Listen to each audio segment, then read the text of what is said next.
Здравствуйте, уважаемые телезрители и радиослушатели. В эфире передача «Буква закона», в которой мы говорим о ваших правах, способах их защиты и обо всем, что с этим связано. Меня зовут адвокат Павел Стаценко. Как всегда, в это время, по понедельникам, с вами на радиоволне радио Саха и на телеканале НВК Саха. Говорим сегодня о наркоситуации в республике. Разрешите представить моих гостей: исполняющий обязанности заместителя начальника управления ФСКН по республике Саха-Якутия Сергей Михайлович Руднев. Добрый вечер. Добрый вечер. И начальник отдела профилактики, опять же, ФСКН по республике Саха-Якутия Ольга Евгеньевна Скрябина. Здравствуйте. Добрый вечер. Здравствуйте. Спасибо, что уделили время. Итак, давайте, наверное, Сергей Михайлович, с вас. За последние 10 месяцев 2015 года порядка около 500, по-моему, преступлений было, да, в сфере, связанные с наркотиками. Как вообще состоит сегодня, в общем, можете характеризовать ситуацию с наркоситуацией в республике, пожалуйста? Добрый вечер еще раз. Да, наркоситуация на территории республики, как в целом по России, она остается сложной. Угу. Она имеет тенденции к развитию. Необходимо продолжать наращивать усилия по ее стабилизации, что и делается как нашим республиканским управлением, так и Федеральной службы в целом. Угу. Да, действительно, в этом году выявлено 531 преступление, связанное с незаконным оборотом наркотиков. Изъято порядка 78 килограмм наркотиков, из них 18 килограмм – это синтетических наркотиков типа спайса. Кроме того, наносится удар и экономической составляющей наркопреступности. Пресечен факт, 6 фактов незаконной легализации наркодоходов на общую сумму 1 миллион 300 тысяч рублей. Данный факт свидетельствует о том, что мы занимаемся не только пресечением факта изъятия наркотиков, но также пресекаем факты легализации денег, которые получают от наркодоходов лица, организованные группы. Кроме того, как раз в ходе документирования противоправной деятельности организованных преступных групп зафиксировано 12 преступлений, а также в составе группы лиц выявлено свыше 30 преступлений данной категории, что является квалифицированными преступлениями. Но мы не забываем и о профилактической работе. Да? Это реабилитация, ресоциализация наркозависимых лиц. С этой целью мы усилили работу в этом направлении, и в этом году уже составлено свыше 416 протоколов административных за нарушения, связанные с употреблением наркотических средств, а также неповиновением и иные правонарушения данной категории. Зачастую в процентном соотношении многие лица, которые являются потребителями, впоследствии к ним применяются меры реабилитации. Более подробно об этом может пояснить Ольга Евгеньевна. Да, в последнее время в федеральном законодательстве вступило в ряд изменений, которые предусматривают в том числе, скажем так, возложение на наркопотребителей, которые привлекаются к административной ответственности, обязанность пройти лечение. Если раньше у нас в Кодексе административных правонарушений действовала статья 6.9, которая было примечание о том, что лицо может обратиться добровольно, то сейчас уже суд обязывает пройти человека диагностику, и если врач устанавливает необходимость, то и прохождение всех необходимых реабилитационных процедур. Считаем, что данная статья, данная норма, она очень эффективна, потому что мы знаем из медицинской практики о том, что наркобольные, как правило, они никогда не признают себя больными и очень плохо мотивированы к прохождению лечения. В данном случае федеральный закон у нас предусматривает добровольность прохождения лечения, то есть принудительно лечить никого не имеет права, ни медики, ни тем более правоохранительные структуры, поэтому норма, она очень эффективна. Осуществляется контроль за прохождением лечения нашим управлением. Все лица у нас состоят на учете, и в обязательном порядке у нас проводится сверка. Хочется отметить о том, что в нашем управлении действует целый отдел профилактики, который занимается именно целенаправленной профилактической работой. То есть проводятся лекционные мероприятия, всевозможные всероссийские акции. Вот на следующей неделе у нас стартует второй этап акции всероссийской «Сообщите, торгуют смертью». Жители республики наши очень активно принимают участие в ней ежегодно, как правило. Поступает очень много звонков от населения по фактам, ну, скажем, незаконного оборота наркотиков. Дорогие друзья, я напоминаю, что вы можете позвонить и задать свой вопрос гостям в этой студии по телефонам 32 11 66 и 32 00 66. Будем рады всем позвонившим. Сергей Михайлович, ну, давайте, наверное, более конкретно. Расскажите, какие спецоперации, такие крупные, да, произошли вот в этом году, наверное, в 2015. Да, ежегодно на территории всей страны проводится межведомственная оперативно-профилактическая операция МАК. Она проводится с 2007 года. Является наиболее длительной по своему сроку проведения. Это с мая текущего года и до 31 октября. Как раз она только что и закончилась. Значит, в этом году на территории республики, даже с учетом наших климатических особенностей, выявлено 4 факта незаконного культивирования наркосодержащих культур. Соответственно, изъято большое количество растительного сырья для изготовления марихуаны. Как правило, это растения конопли, а также уже готовой марихуаны. Значит, в качестве примера могу привести случай в пригороде поселка Жатай. Значит, было задержано ряд лиц, которые на островах собирали большое количество дикорастущих наркосодержащих растений. И впоследствии у них было изъято уже подготовленная и изготовленная марихуана общим весом свыше 12 килограмм. Все указанные лица привлечены к уголовной ответственности, и в настоящее время дела находятся в суде. Соответственно, работа в данном направлении у нас продолжается. Кроме того, имели факты незаконного культивирования и в домашних условиях, когда у себя на предусадебных в теплицах выращивали мак и коноплю. Также виновные лица были привлечены и задержаны за совершение данных преступлений. Кроме того, в этом году в ходе этой операции мы пресекали каналы поставки наркотических средств с территории других регионов России, в том числе и зарубежья. Значит, в этом году пресечен факт поставки с Республики Китая подконтрольных веществ, а также с территории Беларуси. Возбуждено 3 уголовных дела, выявлено 3 преступления по данной категории. Что касается регионов, которые являются донорами, да, наркотических средств для нас, здесь можно отметить это республики из республики Амурская, Иркутская, Челябинская, Воронежская область, Московская, Республика Бурятия, Санкт-Петербург, Владивосток, а также другие. Но они идут в основном с других государств, да, насколько я понимаю, или все-таки? Если брать синтетические наркотики, то, как правило, да, поставки осуществляются с территории Китайской Народной Республики.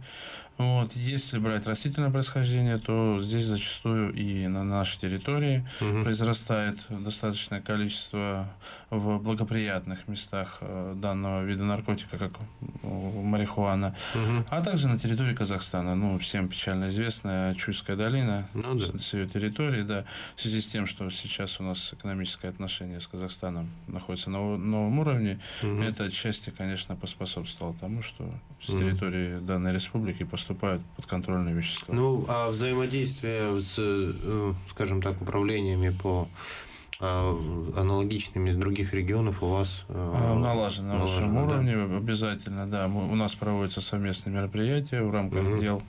Мы работаем совместно, реализовываем, задерживаем людей, операции, значит, возбужден ряд уголовных дел в отношении жителей разных регионов Российской Федерации, которые каким-либо способом пытались наладить реализацию наркотиков на территории республики. Все указанные лица в настоящее время задержаны, пресечена преступная деятельность большой преступной группы, которая сейчас пока расследуется. Подробности сообщить не могу, но понятно, да. значительное изъятие было.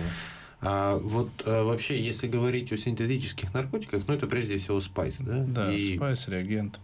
Скорость. 18, вы сказали, 18 килограмм. Да. Это реагентов или это уже... Нет, как правило, это реагенты. Реагенты. Это означает, что... Мы не даем изготовить. Мы реагируем достаточно быстро, так как и технически оснащены, и имеем большой опыт работы в данной сфере уже. Как бы пускай никто не обнадеживается, что там используют они высокие технологии, все эти вещи под контролем, все мы это проводим. И, соответственно, мы изымаем, как правило, уже сырье для изготовления, а не готовый продукт. В связи с чем последнее изъятие было 9 килограмм реагента. А сколько из килограмма реагента получается готового продукта? Если так для интереса просто. Ну, из 9 килограмм порядка 1 миллиона разовых доз. Ой-ой-ой. Понятно. Друзья, ну, телефон 32 1166 32 0066. Если есть вопросы, пожалуйста, не стесняйтесь, задавайте. Вот если говорим дальше о спайсе, насколько я знаю, вот в прошлый раз, когда, значит, приходили представители ФСК к нам в программу, начинала работать лаборатория именно, да, то есть до этого были какие-то проблемы с определением, употреблял человек спайс или нет. Сейчас работа этой лаборатории налажена или еще есть какие-то проблемы? Лаборатория, да, в настоящее время функционирует. И это было ее отсутствие, да, отсутствие тестирования на предмет употребления спайса способствовало тому, что это толкало зачастую молодежь на употребление наркотиков, так как они не подвергались административной ответственности за употребление, которая предусматривает штраф, а также административный арест на срок до 15 суток. Сейчас, в настоящий момент, лаборатория работает, мы наладили тесное взаимодействие. Более подробно как раз этой проблематикой у нас Ольга Евгеньевна и занимается. Хочется отметить о том, что вступил в силу федеральный закон 230 вот 15 июля текущего года, который предусматривает проведение в обязательном порядке химико-токсикологических исследований ряда категорий граждан, к которым относятся и военнослужащие, лица, получающие допуск к оружию в обязательном порядке, лица, управляющие транспортным средством, даже обучающиеся образовательных организаций, они в обязательном порядке должны проходить химико-токсикологическое исследование. Для чего вводится такие, скажем, жесткие требования. Как вы уже сказали, была очень большая проблема с установлением фактов потребления именно спайсов. А спайсы у нас занимают, ну, скажем, одно из самых лидирующих мест по распространению. И когда вот мы запросили сведения с Минздрава, сколько человек было направлено на медицинское освидетельствование правоохранительными органами, и сколько было установлено положительных фактов, мы знали, что много не показывает, но не знали, что настолько много. То есть свыше 90% людей, они уклонялись от административной ответственности. Когда вопрос управлением был инициирован еще года 2 назад, то, что нам просто жизненно необходима эта лаборатория, Министерство здравоохранения выделило достаточные средства, это порядка 10 миллионов рублей. Было закуплено очень современное, дорогостоящее оборудование, и также налажено взаимодействие с ведущими национальными центрами наркологии, которые на регулярной основе раз в полгода устанавливают и обновляют библиотеку данных. То есть на данный момент эта наша лаборатория, она является уникальной для Дальневосточного федерального округа, и она работает на опережение. То есть мы знаем о том, что спайс, они появляются новые виды регулярно, да, то есть в неделю там несколько видов синтезируются, и эта лаборатория, она наперед может угадать о том, что это вещество будет схоже по структуре с тем веществом, которое еще, скажем, только вводится в оборот, да. То есть Минздравом налажено взаимодействие, они оперативно связываются с ведущим центром, прям даже по телефону могут, да, связаться и установить о том, что лаборатория работает очень хорошо. На данный момент у нас устанавливаются современные, скажем, только синтезированные синтетические наркотики, которые к нам поступают с Китайской Народной Республики. Ну и надеемся на дальнейшее развитие этого лаборатории. То есть мы уже, в принципе, идем на опережение. Мы идем на опережение мы на данный момент. Мы уже смогли опередить наших коллег. Коллег. Да, ну, такие действительно. Понятно. Потому что, ну, скажем, в том же Приморском крае, там в основном каннабисные группы наркотики, да, то есть у них такой жизненной необходимости в такой лаборатории, у них, в принципе, так остро А в чем просто причина? стоит. Почему вот, как вы думаете, почему, допустим, у одних регионов это все-таки каннабис, и спайс, он не так распространен? Ведь всегда считалось, что спайс доступностью своей был, в общем-то, распространяется. А почему, допустим, так в получается? Приморье, скажем, у них там очень, скажем, дикорастущей конопли достаточно. То есть, в они, принципе, да, понятно. Она то еще есть более доступна, чем она спайс. доступнее, чем спайс. А у нас сказывается соседство с Китаем и морозы, скажем, те же Понятно. самые климатические особенности. Ясно. Ну, все-таки, если мы говорим о наркотиках, конечно, прежде всего опасны не те, наверное, кто потребляют, наверное, так опасны, как те, кто организовывает, да? То есть это все-таки одна из степеней организованной преступности, одна из самых таких квалифицированных, да. Вообще, каковы результаты, ну, наверное, раскрываемости дел по именно организации вот этих наркотрафика и так далее, и так далее? Ну, как я уже упоминал, что преступлений, совершенных в составе группы лиц в этом году, выявлено больше, чем в прошлом. Это 31 преступление. В составе организованной преступной группы выявлено 12 преступлений. Соответственно, что подразумевается под организованной преступной группой? Это значит, пресечены факты распространения наркотиков, поставленные на поток. Соответственно, где находится по несколько участников. Как правило, это свыше 5 человек вовлечены. Там есть иерархия, разделение, легализация денежных средств, отмывание, соответственно, вложение в наркобизнес новых денег. Действительно, как бы директор нашей федеральной службы и ООН, Совбез ООН подтвердил, что деньги от наркодоходов, они превышают все незаконно получаемые доходы в мире.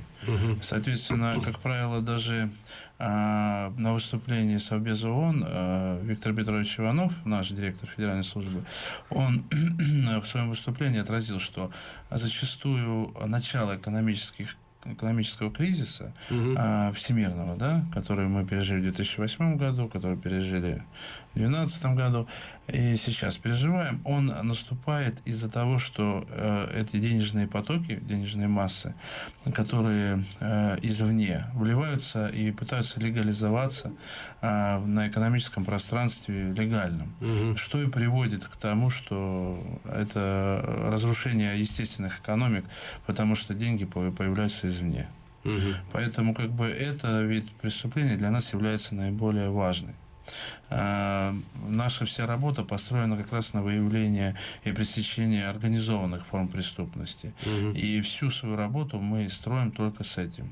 Ну, это сложно, потому что я так понимаю, что организаторов в республике как таковых, наверное, нет. Как правило, да. Нам приходится работать, выезжать в командировки на территории практически всей Российской Федерации. Это, конечно, большие затраты, но оно стоит того, чтобы сохранять население, сохранять спокойствие на территории нашей республики. Хорошо. Ну, дорогие друзья, 32 1166, 32 2066 вы еще успеете задать вопрос нашим гостям. Следующий вопрос, наверное, вот многие говорят про то, что железная дорога, которая ожидается, да, в Нижнем Бестяхе, это достаточно серьезная проблема, поскольку в ситуации вообще с наркобизнесом, с наркотрафиком в республике ухудшится в разы. Это действительно так? Или это опасения напрасные? Мы сделаем все, чтобы этого не случилось. Для этого мы и существуем. Да, действительно, возможность использования ЖД-транспорта для транспортировки наркотиков упрощается. Значит, это и в любое время года можно производить, независимо от того, есть переправа, нет переправы. Да? Соответственно, не зависит от палатной дороги, хорошая, плохая дорога. Соответственно, контроль за грузовыми перевозками, он более тяжелый. И в поезде достаточно большое количество мест для сокрытия. Это понятно. Но, однако, несмотря на это, мы имеем опыт работы. Значит, у нас есть сотрудники, которые занимались этим видом выявления данных видов преступления, в том числе и ваш покорный слуга. Вот. И плюс линейные отделы внутренних дел, значит, имеют навыки в данном направлении. Я думаю, мы не допустим всплеска. В Нерюнгри же есть железная дорога, да? Талот и так далее. Да, это ворота в нашу республику, в Нерюнгри. Там у нас имеется межрайонный отдел, который также пресекает, выявляет и имеют очень значительные изъятия. Вот, тоже недавно изъяли свыше 25 килограмм марихуаны. Это, чтобы как бы вы представляли, это 6 мешков по 50 килограмм полных. Но я бы еще хотела добавить, что борьба с незаконным распространением наркотиков, она состоит из двух составляющих. Это борьба с предложением. То есть это первостепенная задача всех правоохранительных органов. Вторая, очень немаловажная составляющая – это борьба со спросом. То есть задача каждого гражданина, каждого родителя, имеющего ребенка, каждого педагога, каждого просто неравнодушного гражданина – это борьба со спросом. То есть здесь тоже работает простой рыночный закон. Да? Будет спрос, будет предложение. Не конечно, будет спроса, предложения не будет. И все вопросы тогда, получается, и правоохранительные органы не нужны будут, если не будет у нас спроса. Поэтому призываю всех граждан, всех родителей, да, то есть вести борьбу совместными силами. Ольга Евгеньевна, а вот почему, как вы думаете, все-таки действительно много делается и профилактики, и мероприятий, которые проводятся управлением по борьбе с наркотиками. Но, тем не менее, уровень преступности остается, в принципе, идентичным. Да? Показатели практически не меняются. Почему так происходит? Я думаю, наверное, это, скажем, сама природа человечества, слабости человека, да, то есть, алкоголизм у нас, да, тоже достаточно большая проблема, наркомания, да, то есть всегда есть люди, которые, скажем, психологически более устроены к тому, что они зависимы от чего-либо, будь это алкоголь, это наркотики, вообще психоактивные вещества. Хочется быстрого счастья. Возможно, так. Понятно. Уйти от проблем, как правило. Да. Это, как правило, избавление от жизненных проблем, которые обманчивы, которые приводят к еще большим проблемам. Еще большим проблемам. Хорошо.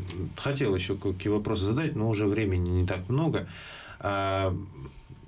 Ваше, наверное, представление о том, в следующем году, как будет продвигаться вообще наркоситуация в республике, увеличится у нас оборот наркотиков, уменьшится?